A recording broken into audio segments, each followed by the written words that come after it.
Good afternoon. Welcome to this ETF Learning Connect session, a live broadcast. We are live on Facebook, LinkedIn, Twitter, and YouTube.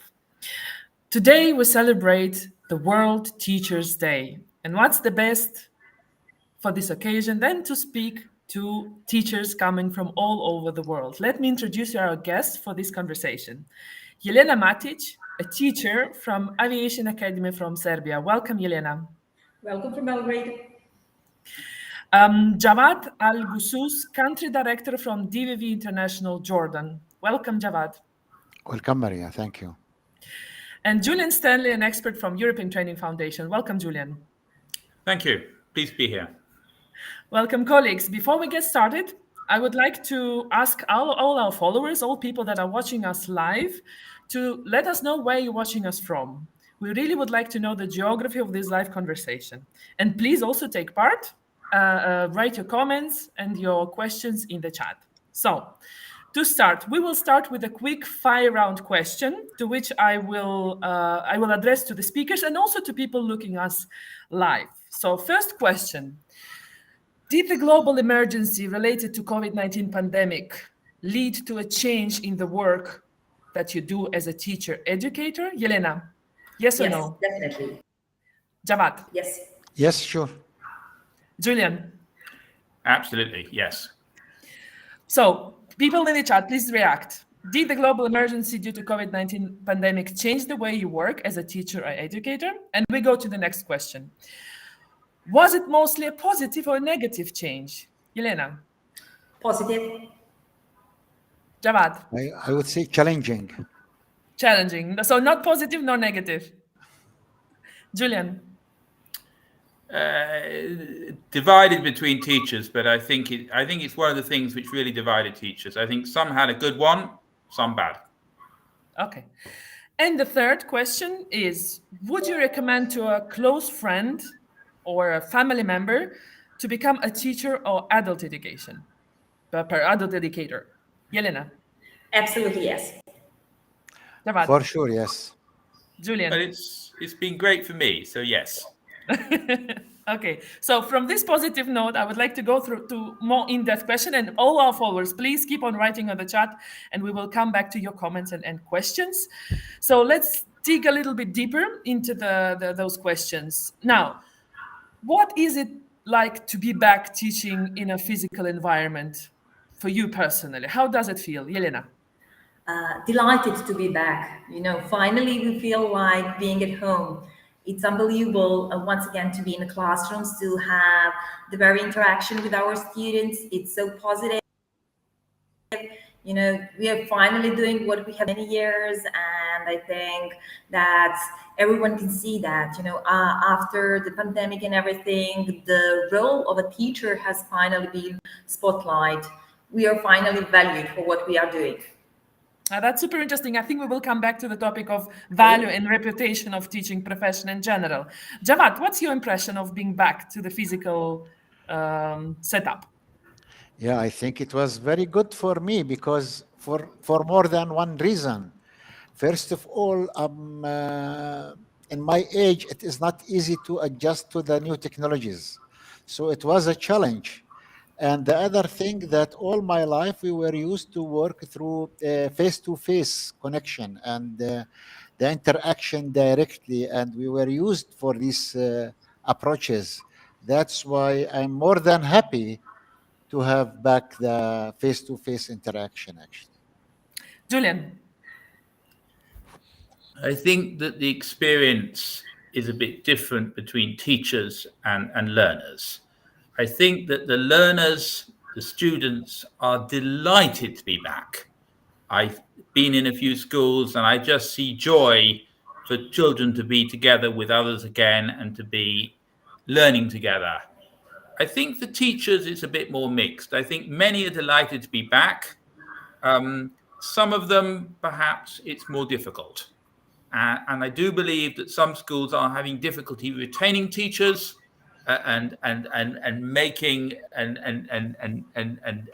keeping them in the profession after that experience. Mm-hmm. I think we will come back to this, traumatic experience and how we can motivate youngsters of today to become teachers and educators. But before we go to the next question, I just would like to welcome. We have pretty wide geography actually here. We have Liliana from Albania, Tanya from Macedonia. Hi, hello, thanks for being with us today. Laila from Tunisia, Rupa from Paris, Raiko from Montenegro, Wael from Palestine, Maria from Serbia, Haur Ibrahim from Egypt, Osman from Kosovo. Keep coming the comments and questions. Please participate in this conversation.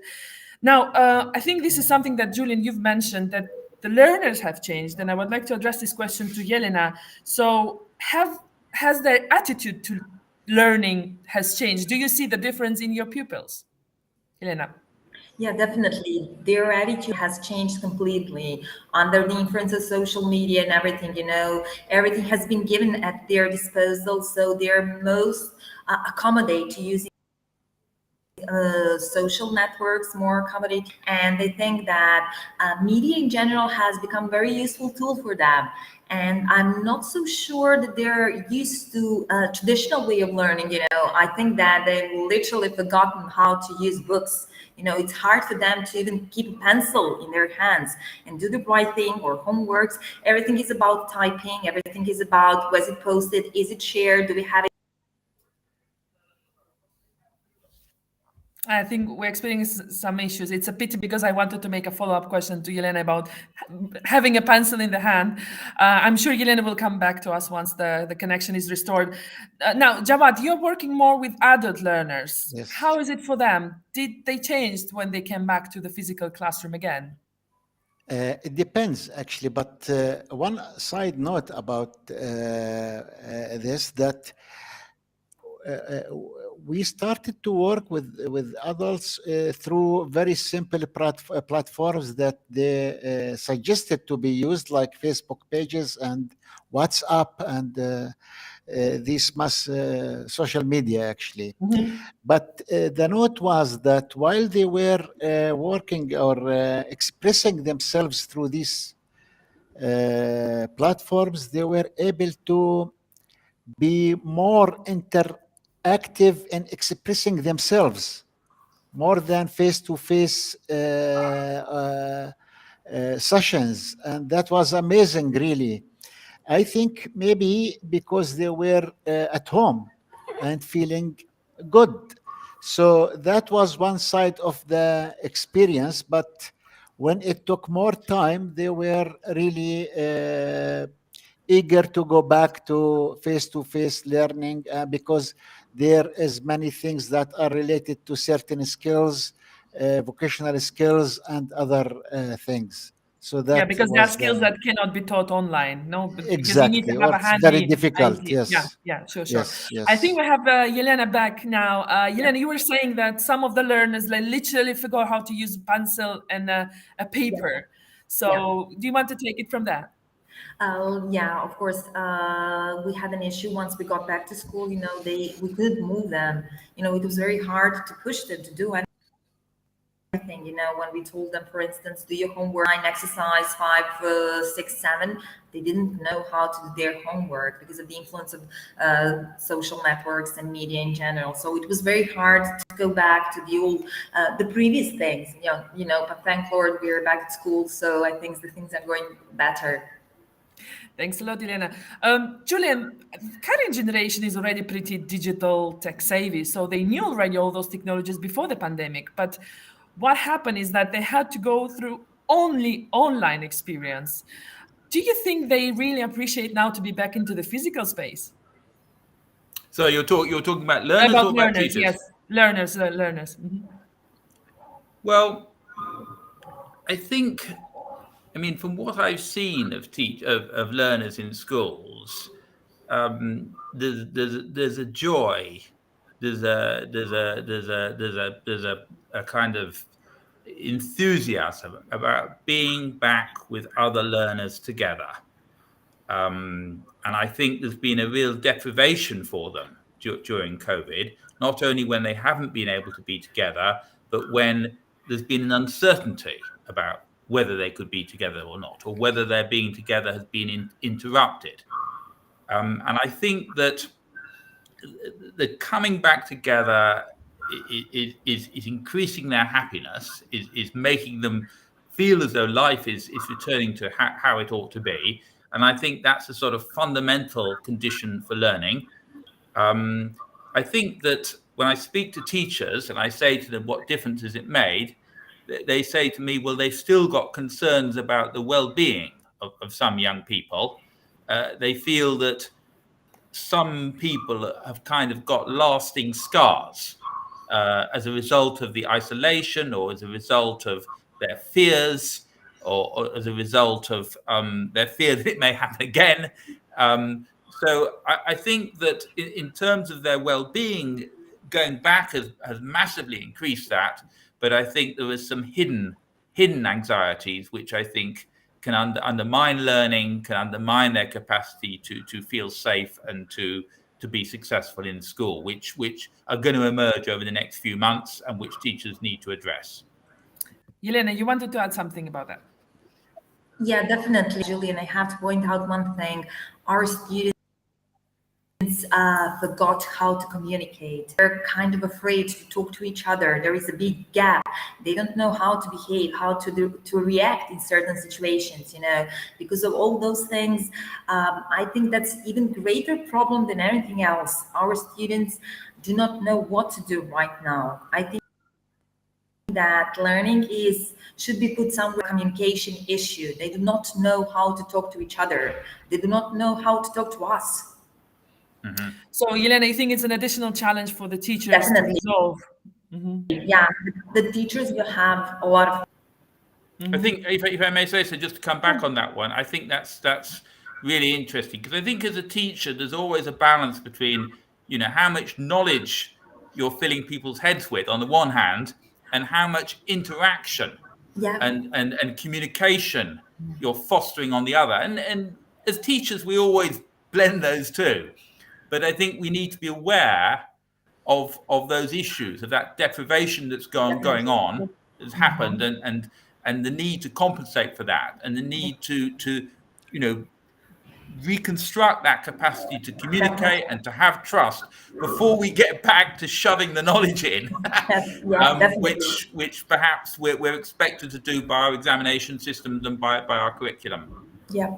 Yeah, Jelena, Jawad, do you feel that pressure that you have to put more strength on the communication side and then maybe leave for a side a knowledge part, the heavy part? Do you feel that?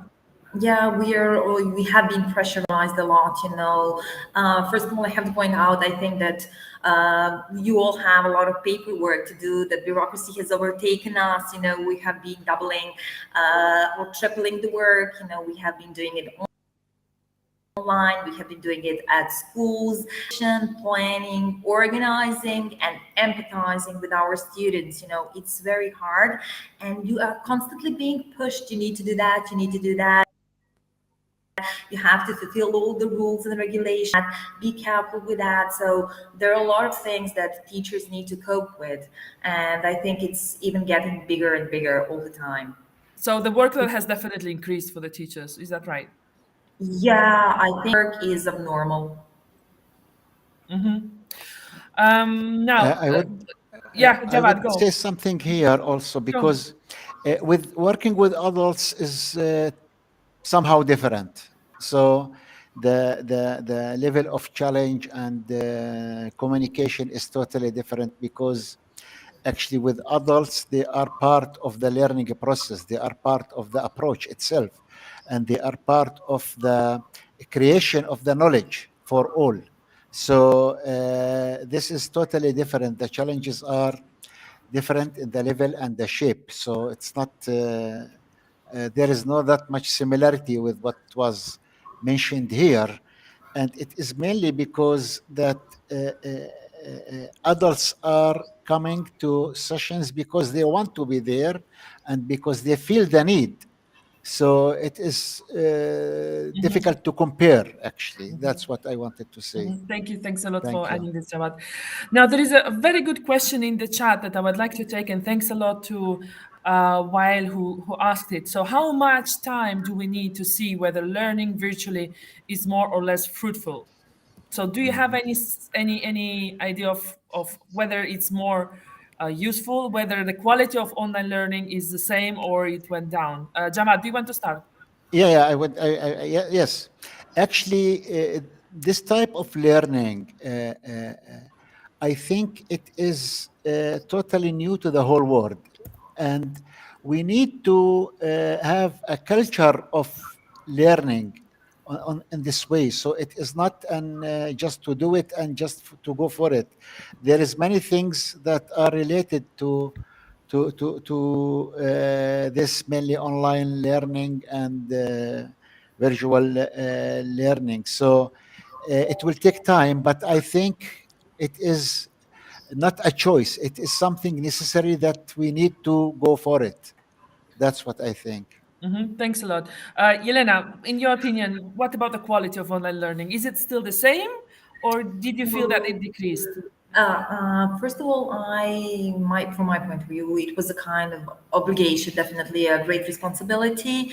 And for students, it was all about getting a good marks. So, what they did was actually trying to cheat, if it's possible, in order to get the good marks. They're students, they're high school learners. And I honestly do not believe that they understood the whole seriously. Actually, how serious it was at that time. For them, online learning was a way to do something at home, to get some good marks, and to the high school in general. I do believe that in future, with the new, let's say, platforms, new technologies, new improved way, the quality of online learning would be definitely better. But I'm 110% for constant going to schools. I think that interaction and motivation of students in a classroom is zillion times better than online schooling. So if I would ask all of you, a future of education, online, face-to-face, or hybrid, what would be your choice? Jelena would be hybrid, right? Mixture of everything. Okay. Julian. Yeah, it's going to have to be a mixture. It's going to have to be a mixture, but I do think that sometimes having more choices makes life more difficult. And I think teachers have got to need a lot of learning. They need a lot of experimentation. They need a lot of support in working out, getting that right mixture for the right learner, for the right topic at the right time of the day. And it is complex. Jawad. Yeah, I think it is mixture, but here we have to be aware that not in all regions we can afford technology. So this might have a very negative impact on many regions. I think this is one of the things that all educators, all teachers have to think about and to highlight this challenge for the future. The future is the technology, for sure. No one can doubt about this, but whom it will serve more. And this might also contribute to the issue of south-north. So I'm not sure about this, but we have to tackle these issues also. So true, so true. Yeah, because the digital exclusion is the one that you can feel actually in the real, Exactly. pupils not attending the online classes. Before going to the next questions that I had in mind, I actually would like to take another question from the chat. It's from Tiago. Is it time to think about major restructuring of the curriculum to adapt it to the digital reality? So, talking about the future of education, is it time? Jawad. Yeah, I think, yeah, for sure. For sure. But again, it would Again, we're the coming same back. Yeah. question. Yes. Yeah. Yes. Jelena.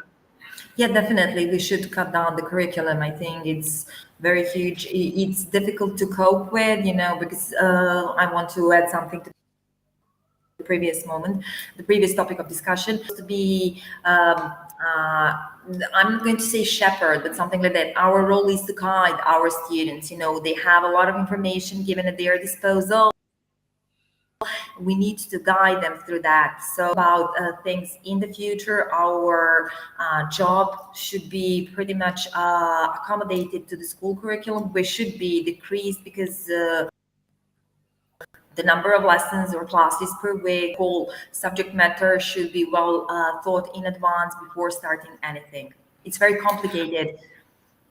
Yeah, thanks a lot, Jelena. And then, Julian, of course, the curriculum also for preparing the teachers should change because the teachers should be also digital educators by default. Is that right, Julian?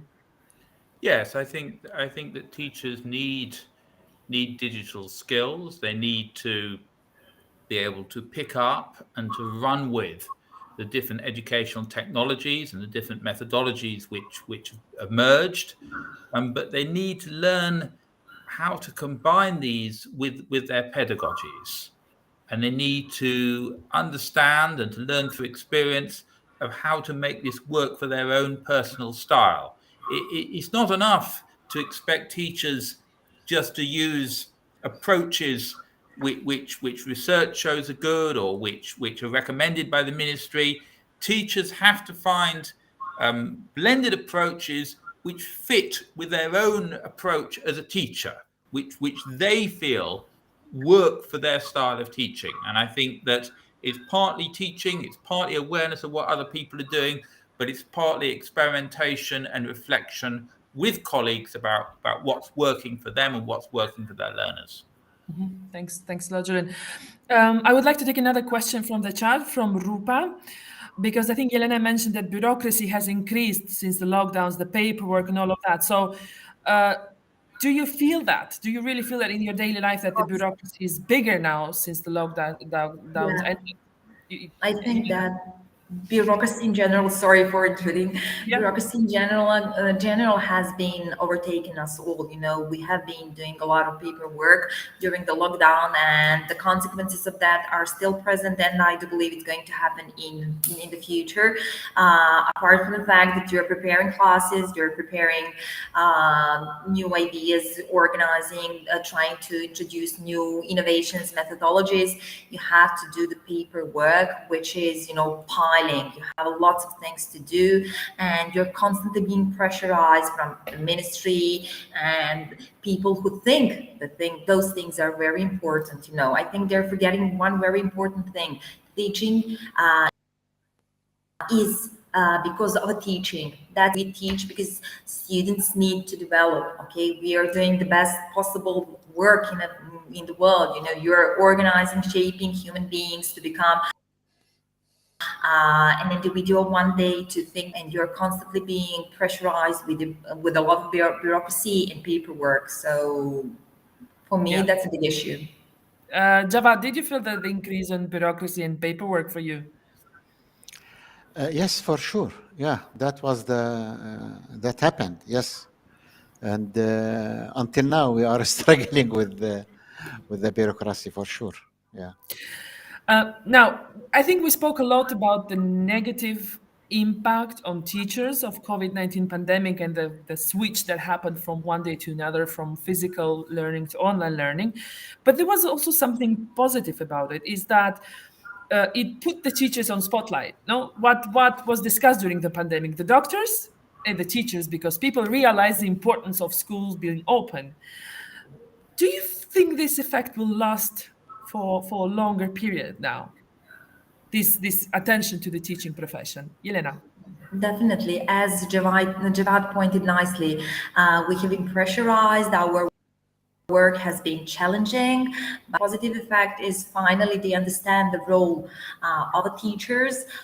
They appreciate us more. Okay, I think that the dark age of education has been finally over. They finally understand the role and importance of teacher and what we have been doing for the past 2 years, and that their children as the final product is the best proof of that.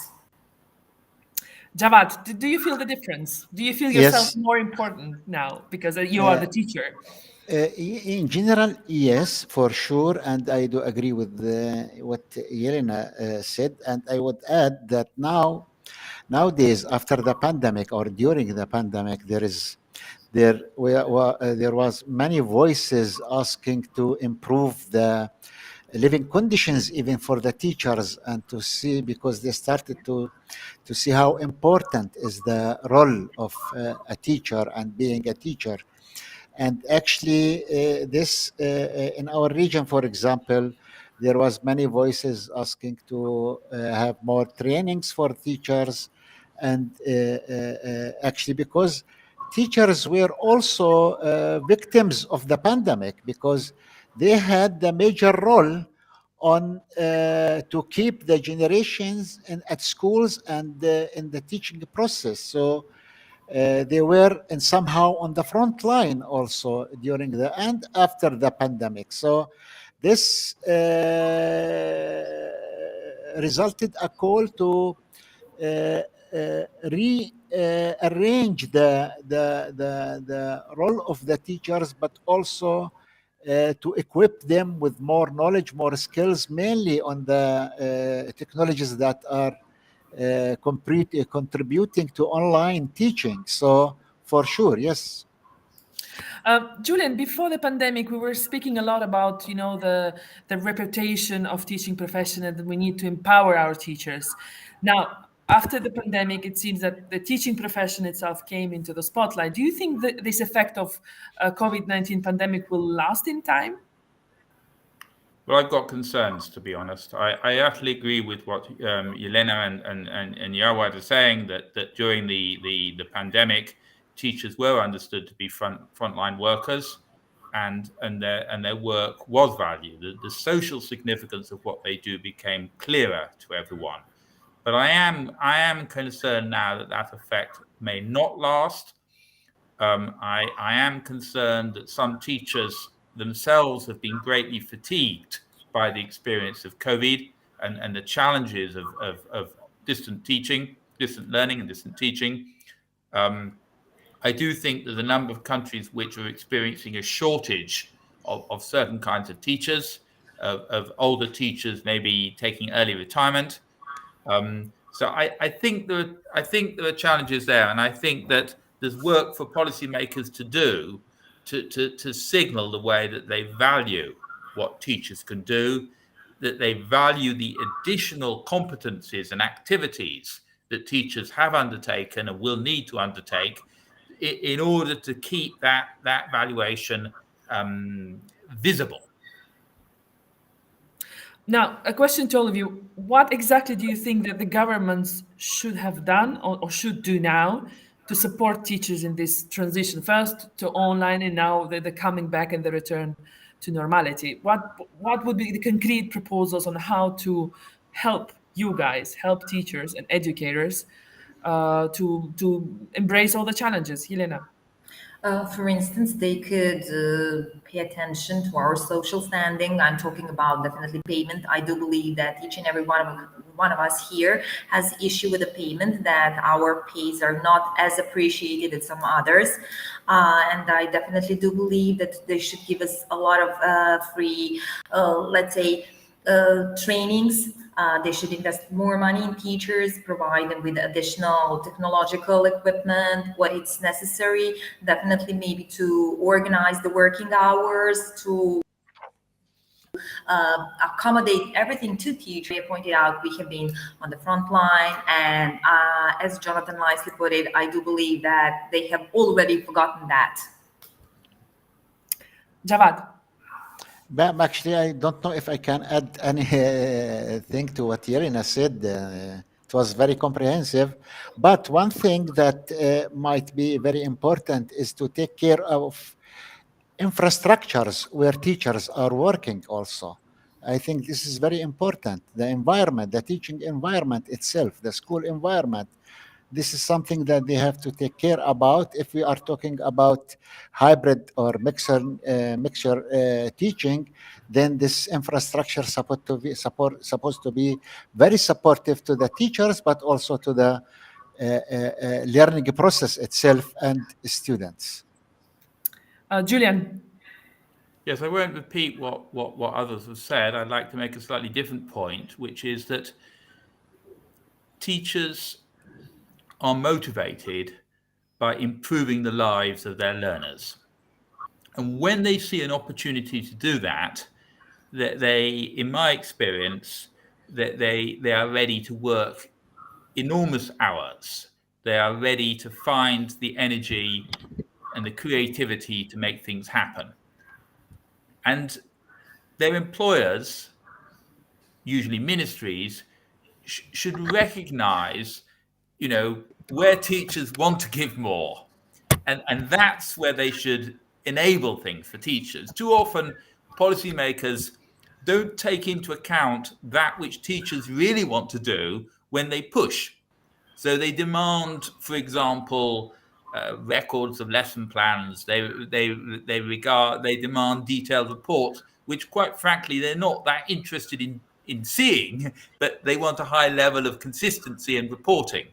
If they could turn their attention to that which teachers are themselves motivated to do, and they found ways for enabling teachers to be more creative, to try out new projects, to try out new equipment, to try out new activities with their learners, I think teachers would be rushing, not all teachers, but the key teachers, the teachers of the future, would be rushing, would be engaging to do those things.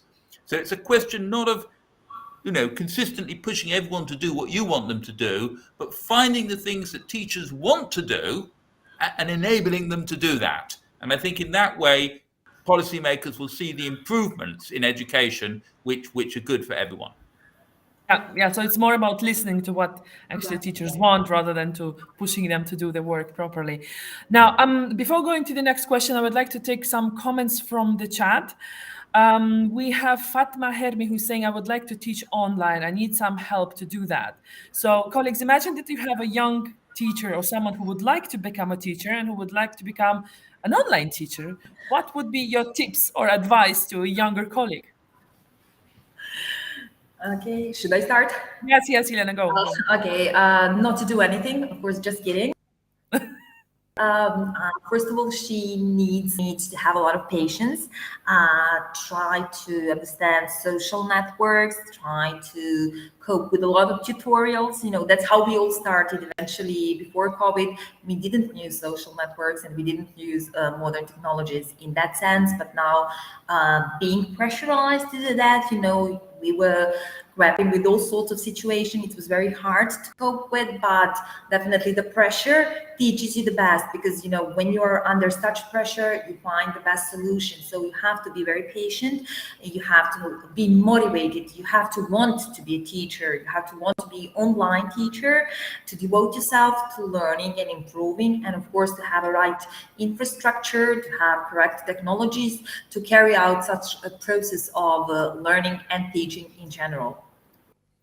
Jawad, what would be your one piece of advice to someone who is just starting? Actually, I don't know if I have advice, but what I can say that from the question, the formulation of the question itself, we can see that Fatima has a great passion. And I think having the great passion is the entry point to do this. I think she will be really creative, and I don't think she will wait for any advice from my side. Thanks a lot, Jawad. Julian, maybe some resources that you could recommend to a starting teacher or starting educator. Yeah, I mean, the research work that we did about digital skills of teachers indicated that very often teachers in the same, very often in a school, there would be some teachers with a high level of competence in using educational technologies and other teachers in the same school with very little competence. So the obvious point to make is talk to your colleagues. Very often the best person to learn from is another teacher who is working in a similar context and teaching a similar curriculum, because you're not wasting your time learning about all sorts of things that you can't possibly use. So, talk to your colleagues, whether at your own school or in other schools, to find out, what really works. Go straight to what really works, rather than systematic programs of all the things that you might do. In addition to that, I mean, I think my colleague has put for me in the chat the SchoolNet website, which is a website with a whole lot of online training, where there are training programs for teachers about using different sorts of digital technology. I think that Yeah, I mean, I think have a look also at some of the other websites I've listed, such as eTwinning. I've also listed a ETF resource on using digital pedagogy, which is about how to use video, particularly in the context of vocational education. But I think, have a look out there. Have a look out there. There's a lot of courses and a lot of good practice. And I might also recommend the community for innovative educators, which I've also put the link on in the chat, which has a website with a lot of teachers reporting good practice, what's worked for them, but also they have regular webinars where they look at a particular issue and explore how best that might be taught. So there's a lot going on. There's a lot to learn from, particularly from other teachers, in my view. In fact, Fatma, have a look in the chat. I think my colleagues, the technical producers, actually put some links there as well, so you can use them and feel free to come back to us. Now, there is a very good question that I would like to take from the chat from Ravlin Kaur. COVID-19 made a divide between the school teachers and teachers working on various e-learning platforms. Is the latter, so the teachers working in e-learning platforms, more respected than the former? Who wants to take that? Should I start? Yeah, Jelena, go. I do not believe that they are more respected. Maybe they're more spotlighted at the moment because of the current situation and everything and the consequences in general. But I honestly do not believe that they're more respected. Being a teacher, it's all about that. You're an online teacher or teacher at school, you're a teacher. You have finished the same university, you have the same degree. It's all about you. Bottom line is how creative you are, how can you motivate your students. So the respect is something that you earn. Okay, so it's all about that. Thanks, Jelena. Julian or Jawad, who wants to take it? Difficult to know. I mean, undoubtedly, there is now an opportunity for teachers to reach out beyond their classrooms and beyond their schools to show other teachers what they're doing. And in the past, it was not so easy for teachers to do that. But now the existence of networks and of platforms and of social media has given teachers an opportunity, if they want, to show their stuff, to show what they're doing. Whether that's a good thing or a bad thing, I'm not sure yet. But as a matter of fact, I don't think one can deny that it's happening. And it has to be said that one of two teachers, I was reading recently about an Indian teacher who's developed a mathematics app, have gone on to gain enormous reputation and indeed enormous amounts of money out of that kind of work. Jawad, do you want to add something about the different, because you work with adult learners mostly? Yes, I work with adult learners, and the environment is totally different, really totally different. And I think it is, I don't know if it is a right comparison to compare between digital teachers and classical, if I may say, classical teachers. And I don't think it is fair also to have such thing, but it seems that people are doing this. And but I doubt that this is something to in reality is existing, that prestigious digital learning and the ordinary teaching. But it is an issue to think about and to see if it is there, why, and how we can avoid this. Thanks a lot, Jawad. Indeed, it's a food for thought more than a practical answer. Now, I would like to take another comment from the chat. It's from Tiago. What I feel in Portugal is that there is a good technical infrastructure, training available, but then there is a lack of digital educational resources that teachers can use, which means if the teachers want to apply digital tools, they have to create them themselves. So a good case study when everything is available, infrastructure is there, but there are no resources.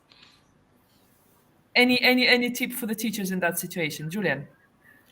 Yeah, I mean, I know that the Selfie team, who, as you know, developed a self-assessment tool for schools so that they could understand what progress they made in terms of both their infrastructure and in terms of their teaching skills and so on. They have now developed a suite of tools for teaching purposes.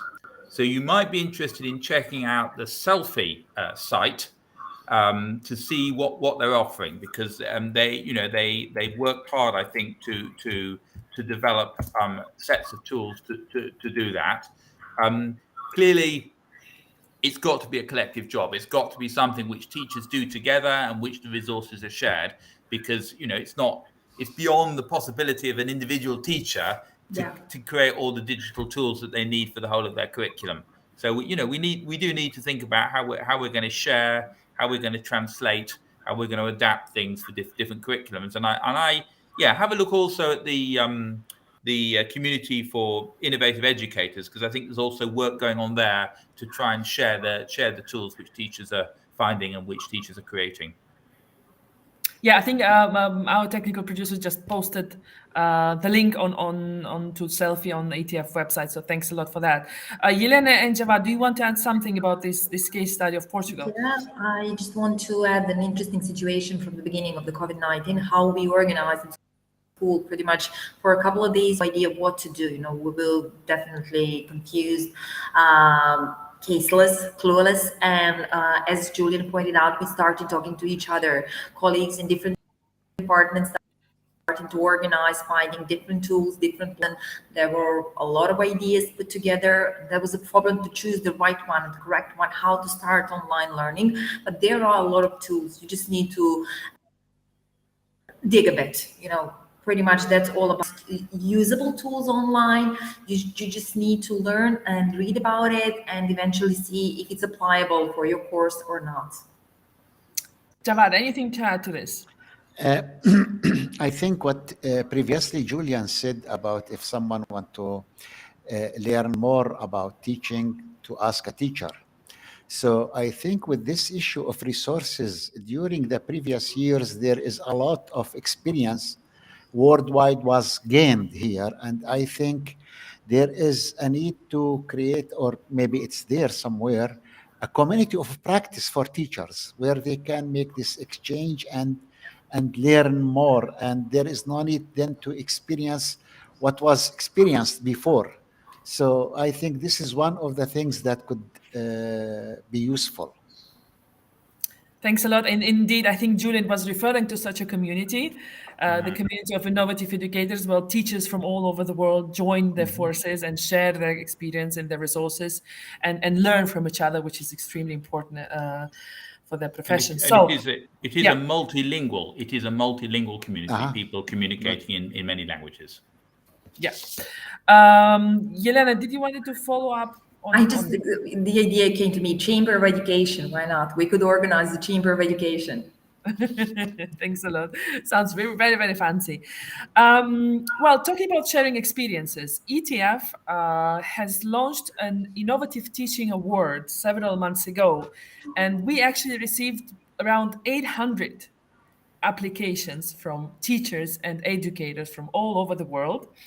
An international jury selected 10 finalists. So out of 800, we selected 10, and now out of 10, it's up to you to select the 3 winners. I will ask actually the technical producers to post the link now in the chat, so please go. You will find the 10 finalists and the information about them and what is innovative, what is innovative teaching mean in their case, and then you can actually cast your vote and pick your favorite story. At this stage, I think we can close this conversation. I would like to thank all of our speakers and wish you a very happy World Teachers Day. Thanks a million, Jelena from Serbia, from the Aviation Academy, a teacher. Thanks a lot, Jelena. Thank you very much. Thanks a lot to Jawad from Jordan, DVV International. Thanks a lot, Jawad. Thank you very much. Thanks to all. Thanks a lot to my colleague, Julian Stanley from the European Training Foundation. Thanks. I'd just like to show you all this card, which I don't know if you can see. Let me see if I can get it to show. It's a bit difficult. It's not showing very well, is it? Let me try like that. Oh, yeah. That's better. That's better like that. So this is a card which a year 2 student in Croatia, Dubrovnik, gave me today, wishing me happy World Teachers Day in Croatian. And so I'm sharing it with all teachers in the world today. I'm wishing you all of us together, happy World Teachers Day. Thanks a lot, Thank you. Julian. Thank Thanks you. to all our And thank you, followers.